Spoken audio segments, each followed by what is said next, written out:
채널 시청자 여러분 안녕하십니까? 하나님 마음 알기의 이혜원 목사입니다. 오늘은 요셉에게 꿈을 주시는 하나님의 마음에 대해서 함께 이야기해 보겠습니다.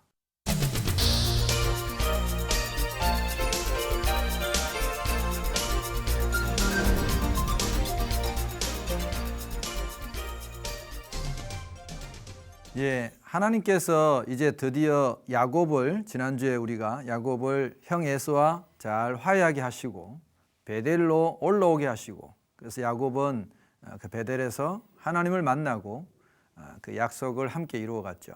그리고 이제 그 야곱은 아버지 이삭을 만나러 갔습니다. 아버지 이삭은 그때까지 살아 있었어요. 야곱의 아버지 이삭이 상당히 이삭이 오래 살았다는 거 여러분 아시죠? 성경학자들의 말에 의하면 이 요셉이 17살이 될 때까지 할아버지 이삭 밑에서 자랐을 거라고 그렇게 추정을 합니다. 그러니까 어린 시절에 이 요셉은 할아버지 이삭의 품에 안겨서 또 이삭이 들려주는 많은 그런 조상들의 신앙 이야기, 그리고 아버지 야곱이 꾸었던 그런 수많은 꿈들의 이야기, 이제 그런 이야기들을 들으면서 정말 자랐을 겁니다. 근데 성경에 보면 이 야곱이 요셉을 특별히 채색 옷을 입혔다는 말이 있습니다. 그러니까 야곱은 아내가 사실은 4명이 있었죠. 이제 레아, 라헬, 그리고 빌하, 실바 이렇게 4명의 아내가 있었지만 야곱이 진짜 자기 아내라고 생각했던 사람은 사실상 라헬밖에 없었던 것 같아요. 처음에는 라헬을 너무나 사랑했으니까. 그래서 라헬이 낳은 첫 아들이 요셉이란 말이죠. 그 요셉을 자기의 장자로 여겼어요. 그래서 다른 아들들에게는 입히지 않았던 특별한 옷을 입혔어요. 그게 성경에 나오는 채색 옷이라는 겁니다. 요셉이 자란 그 이야기를 보면 요셉이 다른 형들은 이렇게 양을 치러 이렇게 나가잖아요. 나가면 아버지가 요셉에게는 채색 옷을 따로 딱 입히고는 양 치러는 잘 안 내보내는 거예요. 안 내보내고 이제 형들이나 이런 사람들이 양을 치러 나가면 이제 말하자면 장부를 들고 이게 양을 치러 나갈 때 몇 마리 데리고 나가서 몇 마리 끌고 나왔다. 아마 이런 것들을 감독하고 혹시나 뭐 양을 잃어버리거나 이제 뭐 이렇게 잘못을 하면 아버지에게 고자질도 했다고 성경에 나와 있어요. 그러니까 이제 그런 감독자의 말하자면 역할을 한 것이죠. 형들의 입장에 볼 때는 제일 막내 동생과 다름없는 그 요셉이, 아직 베냐민이 이렇게 어리으니까 요셉이 거의 제일 막내 동생이나 다름없는데 그 막내 동생에게 감시당하고 있고 그 막내 동생에게 뭔가 질책을 받는 느낌을 가졌을 때 그 형들의 마음은 어땠을까? 그런 상상을 우리가 해볼 수 있죠. 아무튼 그런 환경 속에서 요셉이 자랐는데 하나님께서 요셉에게 꿈을 주셨어요. 저는 주셨다는 표현이 맞아요. 여러분, 우리가 꿈은 내가 꾸는 게 아닙니다. 여러분, 왜 내가 꾸는 게 아니냐 하면, 혹시 여러분 가운데, 시청자들 여러분 가운데 꿈을 내가 꾸고 싶다고 내가 원하는 꿈을 꿀 수 있나요? 여러분, 못 꾸잖아요. 내가 원하는 꿈을 꿀 수가 없잖아요. 그러니까 하나님은 정확하게 말하면 꿈을 꾸게 해주시는 분입니다. 우리에게 꿈을 꾸게 해주시는 거죠. 그 요셉에게 하나님께서 어린 시절에 꿈을 2번이나 겹쳐서 꾸게 해주셨어요. 참 특별한 꿈이었죠. 그 당시에 이 이스라엘 사람들은 하나님이 주시는 이런 꿈에 대해서 굉장히 많은 그 의미를 부여하고 있었어요. 하루는 이제 아침 나절이 되면 이제 다 이제 가족들이 식탁에 모여 앉아가지고 같이 이제 식사를 하고 이제 양을 이제 몰고 나가고 일과를 시작하죠. 그 일과를 시작하는 아침 식탁 자리에서 하루는 요셉이 그러는 거예요. 어머니, 아버지, 제가 어젯밤에 놀라운 꿈을 꿨어요. 형님들, 내 꿈을 한번 이야기를 들어보세요.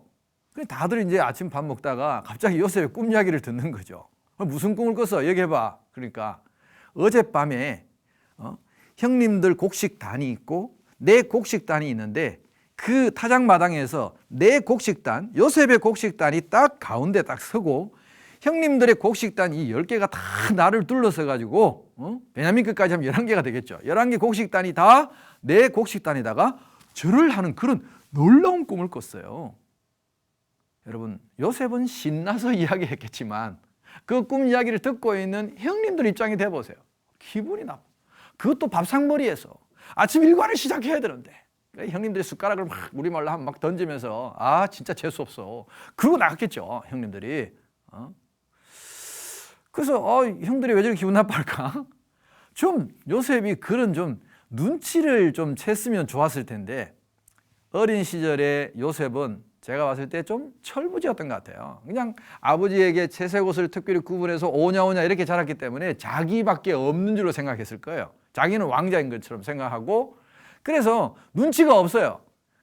다음 날이 되었는데 그 다음에 또 하나님께서 요셉에게 꿈을 꾸게 해주셨어요. 꿈을 꾸게 해주셨는데 이번에는 또 비슷한 꿈이긴 한데 조금 더 의미가 강해요. 자, 또 아침 식탁 자리에 식구들이 둘러 앉았는데 요셉이 또 그런 거야.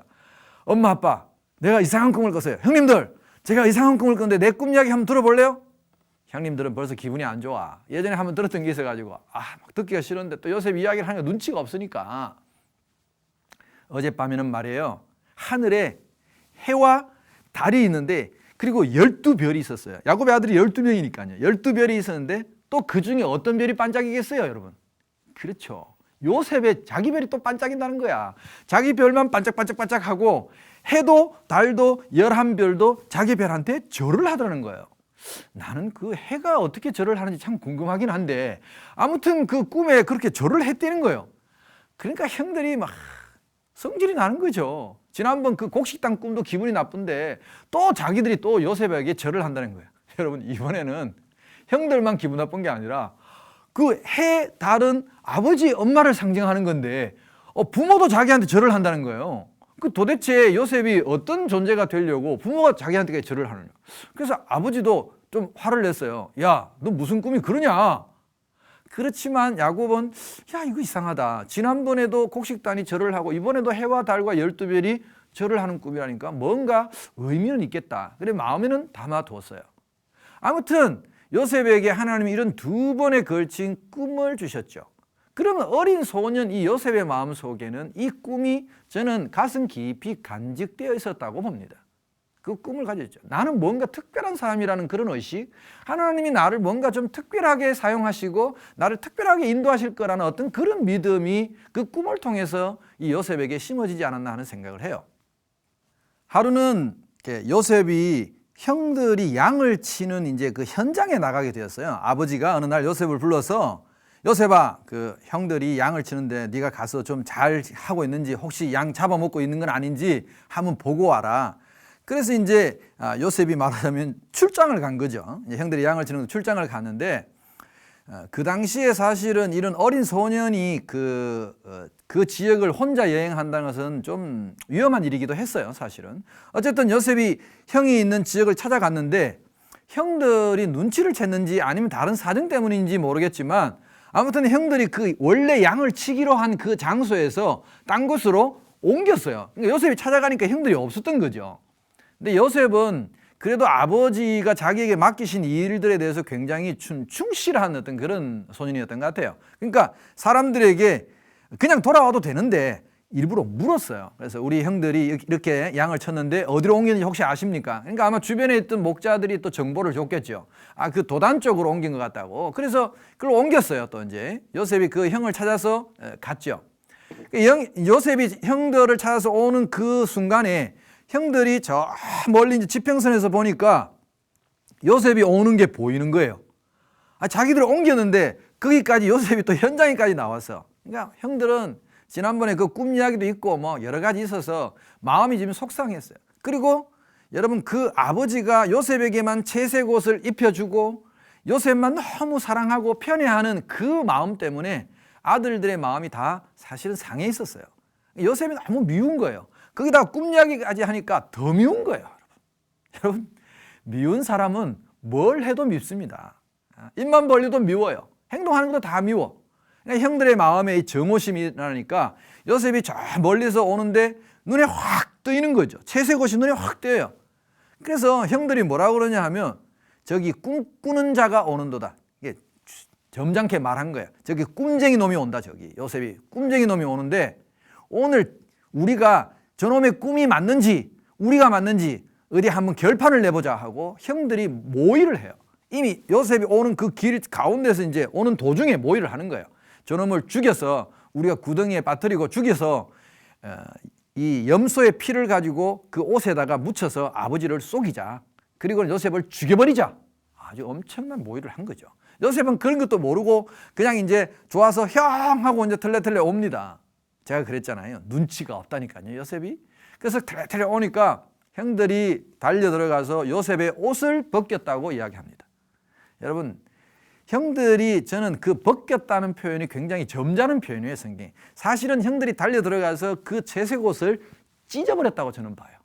왜? 형들의 눈에는 그 채색 옷이 정말 눈에 가시 같은 거였어요. 편애의 상징이었고 상처를 도려내는 그런 아픔의 상징이었어요.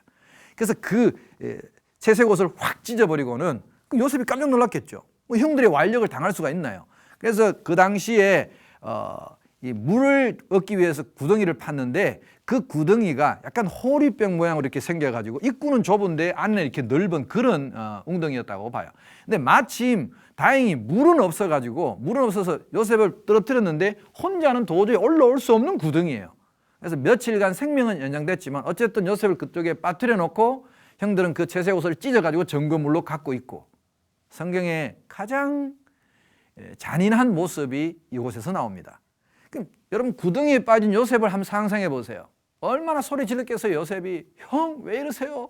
살려주세요 하고 막 소리를 질렀겠죠. 그 소리를 지르고 있는 동생, 그 구덩이에 빠진 동생 옆에서 형들은 같이 모여가지고 요셉이 가지고 온 도시락을 나눠 먹고 있는 장면이에요. 빵을 나눠 먹고 있는 장면이에요. 정말 참 잔인한 장면이죠. 그때 그 형들 중에서 르우벤이라는 제일 큰 형이죠. 실제적으로 제일 맞이죠. 이 르우벤이라는 형이 동생들에게 내 잠깐 저기 좀 갔다 올 테니까 제발 그 우리 동생 요셉을 죽이지는 말아라. 그냥 구덩이에 빠뜨려 놓고는 좋은데 죽이지는 말아라. 절대 죽여서는 안 된다 하고 르우벤이 잠깐 어디를 갔다 온 것 같아요. 르우벤은 왜 구덩이에 빠뜨리자고 했냐 하면은 동생들이 딴 데 양치고 이렇게 딴 데 신경을 쓰는 틈에 요셉을 구출해서 아버지에게 다시 되돌려 주기 위해서라고 성경에 기록하고 있어요. 르우벤이 왜 이런 생각을 했을까? 우리가 성경을 보면 그 앞서서 르우벤이 아버지에게 결정적으로 실수한 게 있어요. 자기의 서모였던 비라하고 르우벤이 통간을 했다는 기록이 성경에 나와 있어요. 그러니까 그것 때문에 아버지에게 결정적으로 찍힌 거죠. 잘못 보인 거죠. 르우벤은 어쩌면 그 아버지에게 그런 자기의 상황을 좀 만회하고 싶었는지도 몰라요. 그래서 어쨌든 르우벤이 갔다가 온 사이에 밑에서 계속 요셉은 구덩이에서 소리를 지르고 있죠. 그때 마침 이 메소포타미아 지방에서 이집트로 가는, 애굽 쪽으로 가는 대상들이 지나가고 있었어요. 그러니까 이제 무역상이죠, 일종의. 이 사람들은 여러 가지 물품도 팔고 사고 하고, 물론 노예도 사고 팔고 했었어요. 그래서 이 형들 중에 유다가 나왔습니다. 유다가 딱 나와가지고 자기 형제들을 설득을 해요. 야, 그래도 우리가 피를 나누는 형제인데 그냥 우리가 어떻게 죽일 수 있겠냐. 피를 묻히지 말고 마침 저 노예상들이 지나가니까 동생을 먼 나라로, 다시는 돌아올 수 없는 먼 나라로 팔아버리자. 실제로 노예로 팔려가면 자기 힘으로 돌아오기가 힘들단 말이에요, 그 당시에. 그래서 유다가 제안을 하니까 형제들이 다 유다의 말을 다 따랐어요. 이때도 유다가 이 실제적인 리더십을 발휘하는 우리가 볼 수 있는데, 실제로 르우벤은 아버지한테 그렇게 지금 잘못 보여가지고 이미 맞이로서의 이 위상이 떨어졌죠. 그 다음에 세겜성 사건 때 둘째 시몬, 셋째 레위가 아버지한테 또 아버지를 속이고 막 세겜 사람들 죽이는 바람에 또 아버지 눈밖에 났어요. 그러니까 이제 요셉이 딱 없어지고 나면 그 채색 옷을 누가 입을 것이냐, 아버지의 인정을 받고 다음 차기 지도자가 누가 될 것이냐, 형제들이 딱 눈치를 보니까 유다예요. 넷째가 유다거든요. 그래서 다 형제들이 유다의 말을 밀어준 거죠. 그래서 결국 유다의 제안대로 이 요셉은 구덩이에서 끌어올려져서 그 노예 상인에게 팔려서 애굽으로 끌려가는 거죠. 여러분, 하나님께서 이 끌려가는 요셉의 마음 속에 어떤 마음을 주셨을까요? 아마 그 근 한 보름간이나 노예 상태로 끌려가는데 굉장히 힘들었을 겁니다. 밤에는 춥고 낮에는 덥고 겨우 안 죽을 만큼 음식을 주고 물을 조금 주고, 그래서 그 끌려가는 동안에 요셉은 많은 생각을 했겠죠. 여러분, 우리가 이 사회에서도 자살하는 사람들을 보면요, 한때 잘 나가던 사람이 갑자기 인생이 콱 추락하면 이 간격을 견디지를 못해가지고 자기를 자학하고 심지어 자살까지 합니다. 요셉도 충분히 그럴 수 있는 위치였어요. 여러분 왕자로 살다가 갑자기 여러분 노예로 한번 추락했다고 상상해 보세요. 충분히 요셉도 자살하거나 자기 삶을 포기할 수 있는 그런 환경이었어요. 그런데 하나님은 요셉에게 꿈을 주셨다니까요. 그럴 줄 알고 미리 요셉에게 꿈을 주셨어요. 여러분 꿈이 있고 비전이 있는 사람은요 함부로 자기의 삶을 포기하지 않습니다. 아무리 처지가 어렵고 형편이 어려운 정에 들어간다 할지라도 그것을 쉽게 포기하지 않는 겁니다. 하나님께서 우리에게 꿈을 주시고 하나님의 꿈을 주시고 하나님의 비전을 주시는 이유도 저는 여기에 있다고 봅니다. 그게 하나님의 마음이에요. 그래서 미리 요셉을 훈련시키기 위해서 이런 꿈을 주셨다고 보는 거죠. 자, 창세기 37장 8절에 보면 요셉이 꾼 꿈을 보고 형들이 이렇게 말했어요. 그의 형들이 그에게 이르되 네가 참으로 우리의 왕이 되겠느냐? 참으로 우리를 다스리게 되겠느냐? 하고 그의 꿈과 그의 말로 말미암아 그를 더욱 미워하더니 이런 거예요. 그때 요셉은 자기는 아무 생각 없이 그 꿈을 이야기를 했는데 형들은 해석을 어떻게 해줘요? 네가 우리의 왕이 되겠다? 네가 우리를 다스리겠다? 이렇게 말하는 거예요. 그래서 아마도 요셉이 끌려가면서 아마 그런 생각을 했겠죠. 언젠가 내가 왕이 될지도 모른다. 언젠가 정말 내 가족들을 책임지고 다스리는 그런 존재가 될지도 모른다는 그런 꿈이 요셉을 이끌었다고 저는 봅니다. 창세기 37장 19절 20절의 말씀을 보면 그 형들이 죽일 때도 그렇게 말해요. 서로 이르되 꿈꾸는 자가 오는도다. 자, 그를 죽여 한 구덩이에 던지고 우리가 말하기를 악한 짐승이 그를 잡아먹었다 하자. 그의 꿈이 어떻게 되는지를 우리가 볼 것이니라 하는지라. 형들은 그 꿈이 어떻게 되나 보자 그랬습니다. 요셉도 마음속에 그래 이 꿈이 어떻게 될까? 그 꿈이 없었다면 요셉의 생은 어쩌면 더 이상 이어지지 않았을지도 모릅니다. 애굽으로 노예로 팔려가면서도 요셉은 여전히 그 꿈을 마음속에 간직했다고 저는 봅니다. 그래서 보디발이라는 사람의 집에 요셉이 끌려가서 우리가 아는 대로 요셉이 성실하게 일을 하고 하나님의 은혜가 늘 그와 함께 하시니까 보디발의 눈에 마침내 들어서 마침내 보디발의 온 집을 관리하는 최고의 노예 중에 정직이가 됩니다. 집사가 되는 거죠. 그때 이 요셉의 용모가 빼어난 걸 보고 보디발의 아내가 그를 유혹하잖아요. 여러분 그 유혹에 요셉이 슬쩍 넘어가 주기만 하면 요셉의 인생길은 탄탄하게 그 집에서 아마 노예로서 최고의 삶을 누렸을 거예요. 그러나 여러분 요셉에게는 꿈이 있었어요. 그 정도가 아니란 말이에요. 노예의 대장 정도가 아니란 말이에요. 왕이 되고 정말 나라를 다스리는 그런 큰 존재로 자기에게 하나님 뭔가 꿈을 주셨는데 이게 끝이 아닐 거다. 그래서 요셉은 창세기 39장 9절에서 그 보디발 아내의 유혹 가운데서 이렇게 하나님께 고백합니다. 이 집에는 나보다 큰 이가 없으며 주인이 아무것도 내게 금하지 아니하였어도 금한 것은 당신뿐이니 당신은 그의 아내임이라. 그런즉 내가 어찌 이 큰 악을 행하여 하나님께 죄를 지으리까? 나는 여기서 머물 수 없는 사람이라는 거예요. 나는 꿈이 있다는 거예요. 여기서 당신의 유혹에 넘어가서 그냥 눈앞에 있는 현실과 쾌락을 즐기는 그런 존재가 아니라는 사실을 요셉은 벌써 알고 있었다는 거예요. 그렇지 않았다면 요셉이 그 유혹을 거절할 이유는 사실상 없는 겁니다. 둘이 비밀만 지키면 되는 거잖아요. 시편 105편 17절에서 19절 말씀을 보면 시편 기자가 요셉의 이 이야기를 하나님이 왜 그에게 꿈을 꾸게 하셨는가? 그의 미래를 준비시키기 위함이라고 해석합니다. 시편 105편 17절에서 19절 말씀을 한번 읽어보면 그가 한 사람을 앞서 보내셨으며 요셉이 종으로 팔렸도다. 그의 발은 착고를 차고 그의 몸은 쇠사슬에 매였으니 곧 여호와의 말씀이 응할 때까지라. 그의 말씀이 그를 단련하였도다. 제가 이 말씀에 주목하는 것은 하나님께서 그를 단련하셨다는 거예요. 그 단련하시기 위해서 요셉에게 무엇을 주셨느냐? 꿈을 주셨다는 거예요. 두 번이나 겹쳐서 그 꿈을 주셔서 비록 그의 몸이 쇠사슬에 매여 있고 착고에 차여서 고생 많이 했죠. 여러분 보디발의 집에서 그렇게 억울한 누명을 쓰고 감옥에 갔잖아요. 그 감옥에 갔는데도 하나님이 또 그에게 은혜를 주셔서 간수장에게 은혜를 있게 하고 마침내 그곳에서 또 감옥 안에서도 좋은 감독이 되어가지고 죄수로서는 되게 편한 생활을 했어요. 그러나 여러분 그 꿈은 거기서 끝나지 않았죠.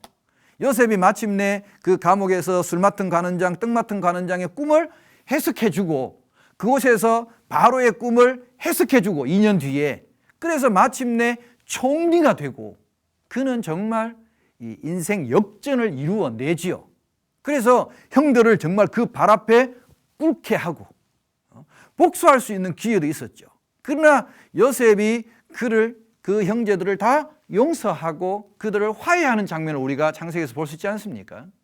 여러분, 왜 요셉은 이 감옥에 갔어도 자신의 삶을 포기하지 않고 그런 억울한 누명을 당했어도 왜 자신의 삶을 포기하지 않았느냐? 실제로 여러분, 끌려간 나이가 한 17살 정도 나이인데 요셉이 국무총리가 된 것이 30살이란 말이죠. 그러면 적어도 10년 정도를 감옥에서 보냈다고 봐야 됩니다. 참 험한 세월이었죠. 힘든 시간이었죠. 그 힘든 시간을 그 감옥에서 요셉이 어떻게 이겨내고 어떻게 견뎌냈을까?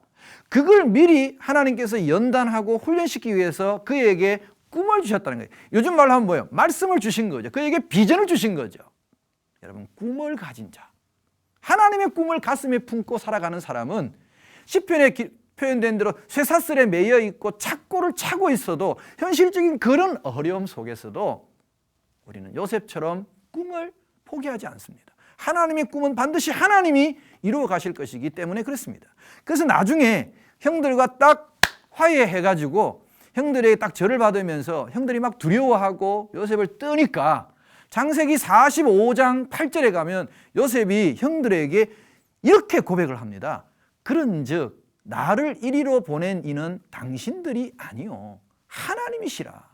하나님이 나를 바로에게 아버지로 삼으시고 그 온 집의 주로 삼으시며 애굽 온 땅의 통치자로 삼으셨나이다.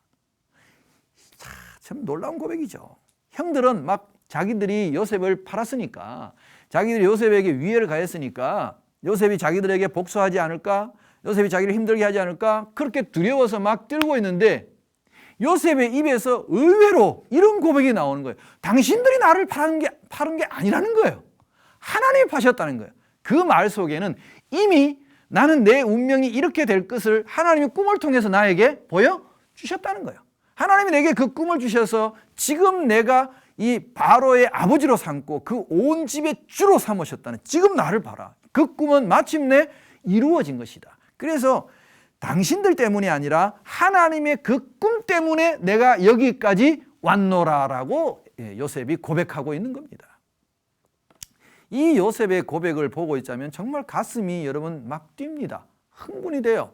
아, 하나님이 요셉에게 꿈을 주신 그래서 궁극적인 이유는 결국 요셉으로 하여금 미래를 준비케 하신 거구나. 하나님이 그 고난의 밤을 이기고 견디게 할 수 있도록 그에게 힘을 주시기 위해서 그에게 꿈을 주셨구나. 여러분, 우리도 지금 이 인생길을 걸어가면서 주님께서 우리에게 주신 꿈을 꾸고 있습니다. 주님은 우리에게 꿈을 주고 가셨죠. 부활의 꿈을 주셨습니다, 우리에게. 그리고 다시 주님께서 우리를 데리러 오시는 그 재림의 꿈을 우리에게 주셨습니다. 그 꿈을 우리가 가슴에 안고 지금 살아가고 있죠.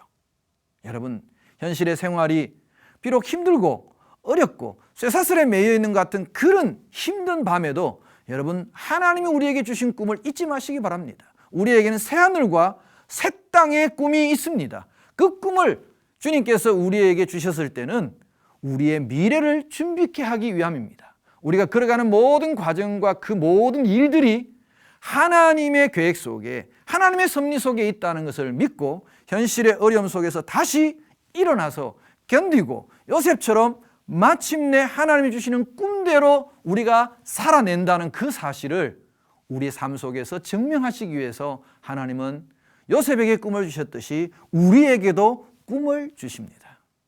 아직도 하나님의 꿈을 꾸지 못하신 분들이 있다면 지금 오늘 밤 여러분 하나님의 꿈을 꾸시기를 축복합니다.